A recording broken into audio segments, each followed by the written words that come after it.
আচ্ছা বন্ধুরা, ফোনপে তো সবাই ইউজ করো। ফোনপে অনলাইন ইউজ করো না সবাই?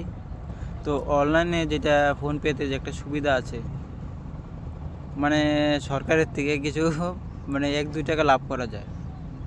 তো কিভাবে লাভ করা যায় আপনারা যদি জানতে চান তাহলে আমি বলছি যে ফোনপেতে যেটা রিডিম বলে, তো রিডিমে যে মানে অল্প কিছু, মানে অল্প চেক করলেই মানে পাওয়া যায় কিছু খুচরা টাকা। তো ওই খুচরা টাকাটা অনেক লাভ হয়, আপনাদেরকে লাভ হবে। খুচরা টাকাটা এটাই ফোনপেতে, মানে খুচরা রিডিম করলে খুচরায় 2-1 টাকা লাভ করা যায় ফোনপের থেকেও। আপনারা যদি চেষ্টা করেন তাহলে ঠিকই 1-2 টাকা খুচরা টাকা পাবেন।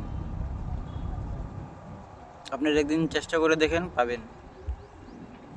আমি খুদ নিজে চেষ্টা করছি যে ফোনপে থেকে খুচরা 1-2 টাকা পাইছি। মানে আমি আমার ভাষায় বলতেছি যে মানে ফোনপে থেকে সত্যি পাওয়া যায় 1-2 টাকা খুচরা টাকা। তো আমি মাত্র ইউজ করলাম, সেই টাকাটা খরচ করলাম। ধন্যবাদ, আশা করি বুঝতে পারছেন। যদি বুঝতে না পারেন তাহলে কমেন্টে একটু আমাকে জানাবেন, তো আমি বুঝিয়ে দিব।